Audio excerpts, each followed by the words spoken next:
Nabi Ayub alaihi salam. Nabi Ayub masih termasuk keturunan Nabi Ibrahim. Ia menikah dengan Rahmah yang masih keturunan Nabi Yusuf dan memiliki banyak anak. Nabi Ayub mengemban dakwah di tengah-tengah kaum Hauran dan Batsniah. Kehidupan Nabi Ayub bergelimang harta dan luar biasa banyaknya. Nabi Ayub dikenal sebagai orang yang santun dan dermawan. Ia banyak membangun masjid dan mengajarkan agama sesuai dengan perintah Allah. Ketakwaan Nabi Ayub membuat iblis merasa tidak senang. Ia lantas memohon kepada Allah agar diberikan kekuatan untuk menggoda Nabi Ayub. Atas izin dari Allah, iblis membuat semua ternak mati secara bersamaan. Nabi Ayub pun jatuh dalam kemiskinan. Meskipun telah jatuh dalam kemiskinan, ketakwaan Nabi Ayub tidak berkurang. Iblis pun kembali memohon kepada Allah. Kini ia berniat merebut semua anak Nabi Ayub. Dengan kekuatannya, iblis merobohkan rumah dan menewaskan semua anak Nabi Ayub. Nabi Ayub sungguh merasa sedih. Namun iman dan takwanya tidak berkurang. Iblis tak henti-hentinya memohon kepada Allah agar diizinkan mengganggu Nabi Ayub. Nabi Ayub telah jatuh miskin, semua anaknya tewas, dan sekarang iblis memberikan penyakit yang sungguh mengerikan kepada Nabi Ayub. Nabi Ayub tidak bisa bergerak, seluruh tubuhnya bernanah. Dengan kondisi ini, semua sanak saudaranya pergi menjauh. Hanya Rahmah, istrinya saja yang masih setia menjaga dan merawatnya. Melihat kesetiaan Rahmah kepada Nabi Ayub, iblis berencana untuk menggodanya. Iblis pun menyamar menjadi manusia dan berbicara kepada Rahmah. Iblis berkata bahwa ia bisa menyembuhkan penyakit Nabi Ayub, mengembalikan harta serta anak-anaknya jika ia dan Nabi Ayub mau menyembah kepadanya.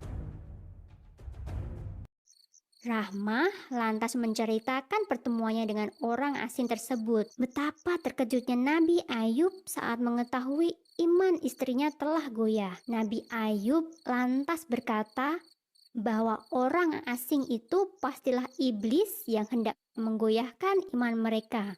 Nabi Ayub lantas menyuruh istrinya agar bertaubat. Nabi Ayub berjanji jika ia sehat nanti, ia akan mendera atau mencambuk istrinya sebanyak 100 kali. Itu adalah hukuman bagi istrinya yang telah tergoda oleh iblis. Nabi Ayub menderita selama 18 tahun dan selama itu pula Rahmah setia merawatnya. Nabi Ayub tak henti-hentinya berdoa memohon kesembuhan. Mendengar doa Nabi Ayub, Allah mengirimkan malaikatnya untuk menyampaikan wahyu. Malaikat itu meminta agar Nabi Ayub berdiri dan menghentakkan kakinya ke tanah. Secara ajaib, dari dalam tanah muncul air yang begitu jernih. Nabi Ayub lantas meminum air itu dan membasuh seluruh tubuhnya. Dengan izin Allah, seluruh penyakit Nabi Ayub langsung sembuh.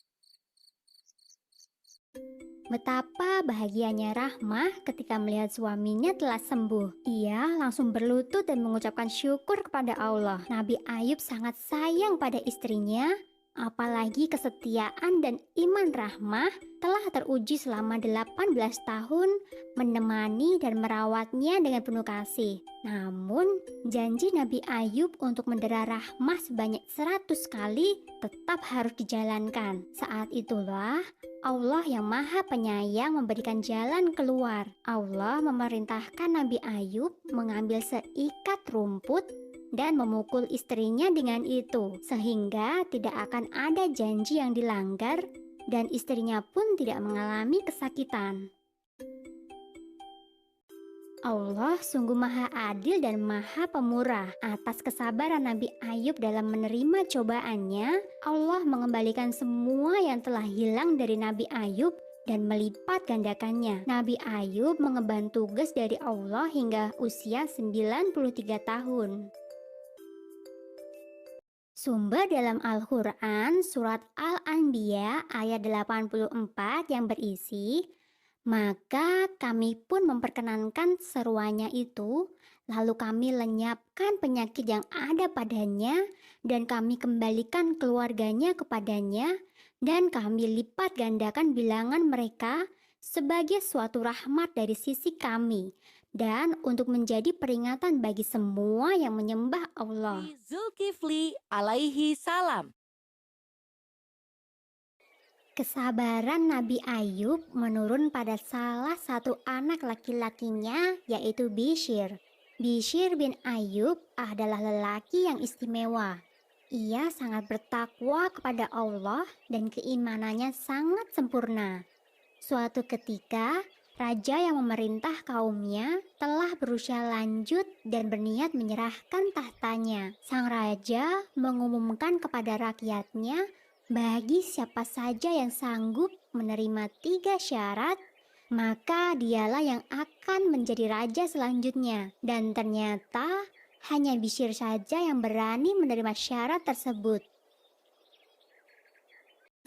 Ketiga syarat yang diajukan oleh sang raja adalah sanggup berpuasa di siang hari, mendirikan sholat di malam hari, dan sanggup untuk tidak marah dalam keadaan apapun. Setelah menyatakan sanggup menjalankan syarat itu, Bishr pun dinobatkan sebagai raja dan diberi julukan Zulkifli yang mempunyai arti orang yang mempunyai kesanggupan dan kemampuan.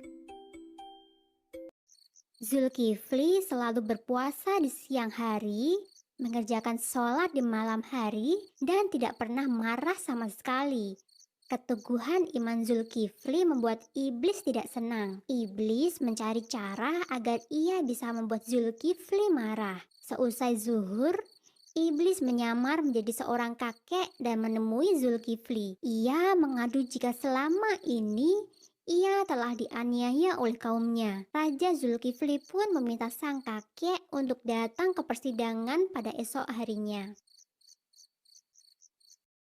Keesokan paginya, Raja Zulkifli menunggu sang kakek di majelis persidangan. Sang raja berniat menyelesaikan permasalahan yang dihadapi sang kakek. Namun, hingga waktu zuhur tiba, sang kakek tidak kunjung datang. Raja Zulkifli pun meninggalkan persidangan untuk beribadah dan beristirahat. Rupanya, sang iblis memang sengaja tidak datang di persidangan itu untuk menguji kesabaran Raja Zulkifli dan membuatnya marah.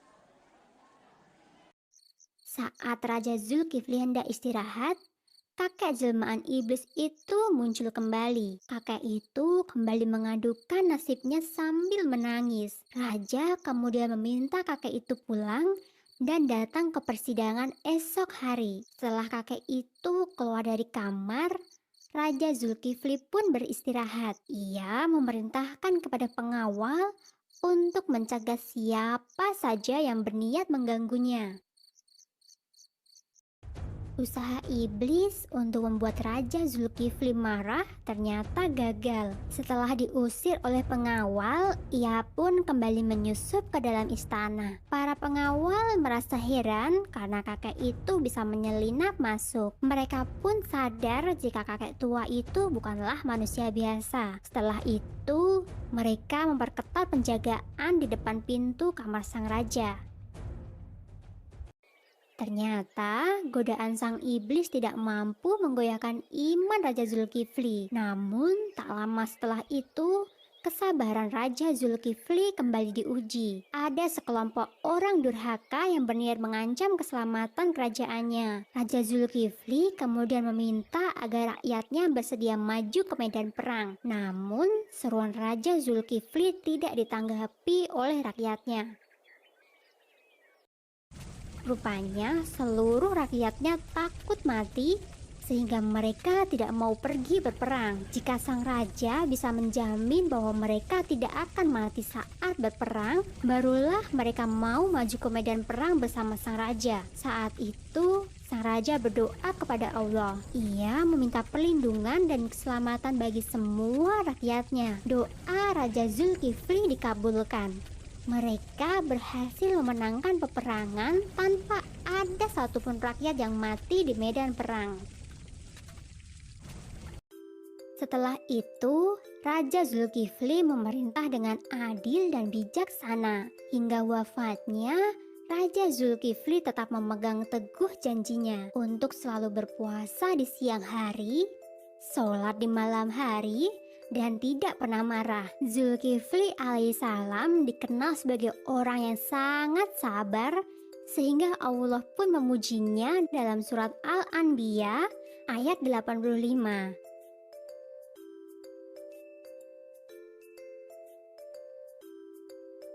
Dalam Al-Quran surat Al-Anbiya ayat 85, Allah menggolongkan Nabi Zulkifli sebagai orang yang sabar. Bunyi ayat itu adalah, "Dan ingatlah kisah Ismail, Idris, dan Zulkifli. Mereka semua termasuk orang-orang yang sabar." Syuaib alaihi salam. Iblis telah bersumpah di hadapan Allah untuk menggoda umat manusia. Hasil bujuk rayu iblis berhasil mempengaruhi kaum Madian. Kaum Madian dikaruniai rejeki yang melimpah dan kecerdasan dalam berdagang. Namun sayangnya, mereka telah terjerumus dalam kesesatan. Mereka telah melupakan ajaran yang benar dan berganti menyembah Al-Aikah, sebuah pohon yang sangat besar dan berdaun lebat. Di tengah kaum Madian yang sesat, Allah menunjuk Nabi Syuaib sebagai penunjuk jalan. Nabi Syuaib masih keturunan Nabi Lut dan ia dikenal sebagai nabi yang cerdas serta pintar berkhutbah. Nabi Syuaib begitu keras menyerukan agar kaum Madian berhenti menyembah pohon Al-Aikah dan kembali menyembah Allah Subhanahu wa Ta'ala. Sama seperti kaum sebelumnya, kaum Madian pun menentang seruan Nabi Syuaib. Dalam berdagang, kaum Madian sering kali berbuat curang. Mereka sengaja mengurangi timbangan dan merugikan para pembeli. Karenanya, Nabi Syuaib menyerukan agar mereka berdagang dengan jujur. Seruan Nabi Syuaib ini semakin membuat marah kaum Madian. Para pemuka kaum Madian sudah tidak tahan lagi dengan dakwahan Nabi Syuaib. Mereka pun berusaha mengancam Nabi Syuaib serta para pengikutnya. Jika Nabi Syuaib tidak menghentikan dakwahnya, maka Nabi Syuaib akan diusir dari Madian. Sikap kaum Madian yang selalu menolak dakwah Nabi Syuaib membuat sang nabi merasa sedih. Nabi Syuaib kemudian berdoa dan memohon petunjuk. Allah pun memerintahkan agar Nabi Syuaib pergi dari Madian. Setelah itu, Allah mengguncang Madian dengan gempa yang sangat dahsyat. Allah mengutus Nabi Syuaib untuk berdakwah di Ashabul Aikah. Tempat itu tidak jauh dari Madian. Dan masyarakatnya pun sama dengan kaum Madian. Mereka menentang dengan keras dakwahan Nabi Syuaib. Bahkan peristiwa hancurnya kaum Madian tidak membuat mereka takut. Penduduk Ashabul Aikah menantang Nabi Syuaib untuk mendatangkan hukuman dari Allah sesuai cerita Nabi tentang kaum Madian. Kemusyrikan dan kekafiran kaum Ashabul Aikah mendatangkan hukuman dari Allah. Tiba-tiba saja mereka merasakan udara yang sangat panas membakar seluruh tubuh.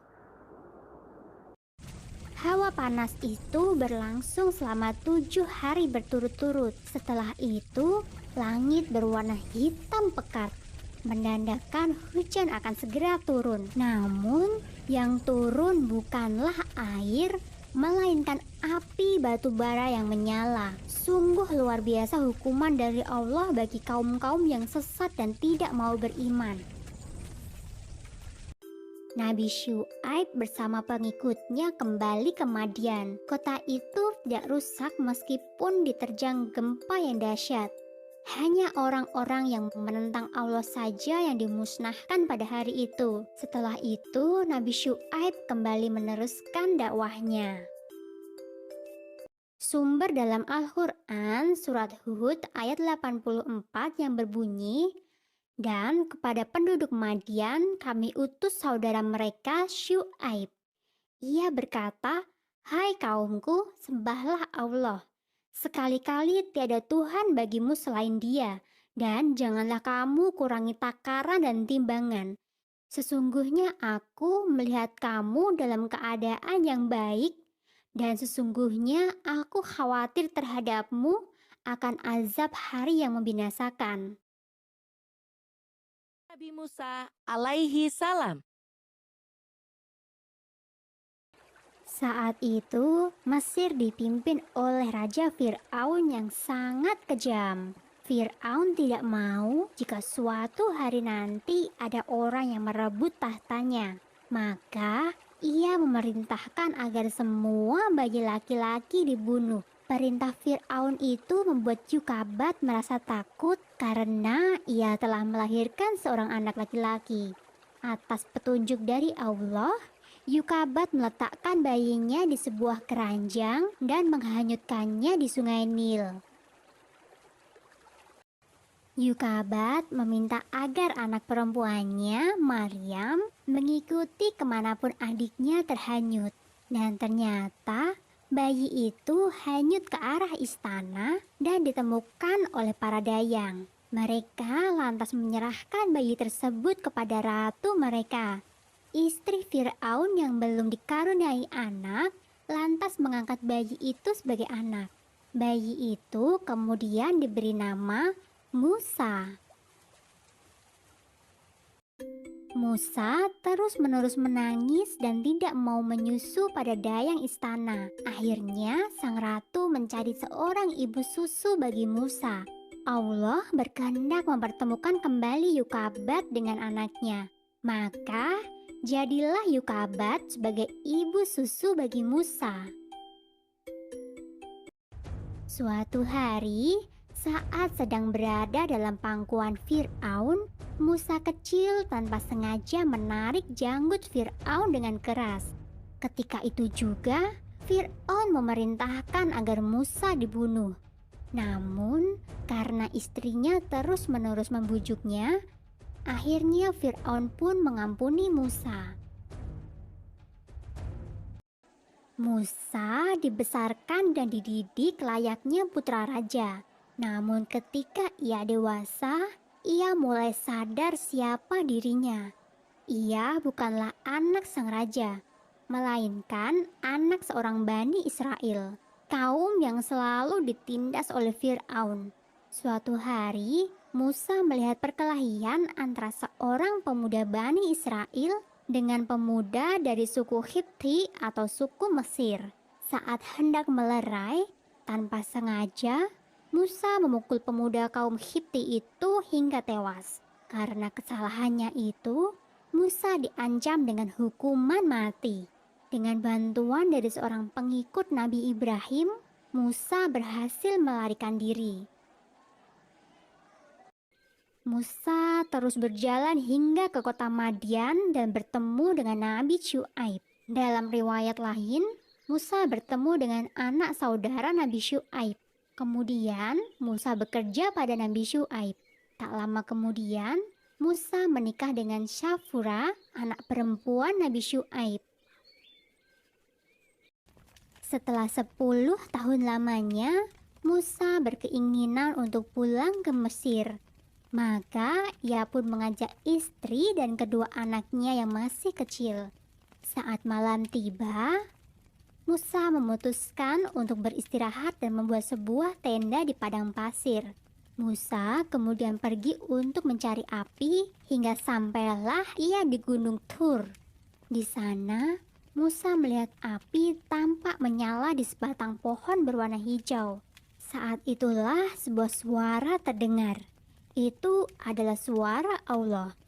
Allah telah mengangkat Musa sebagai nabinya dan mengutus Musa untuk menyadarkan Fir'aun beserta seluruh rakyat Mesir.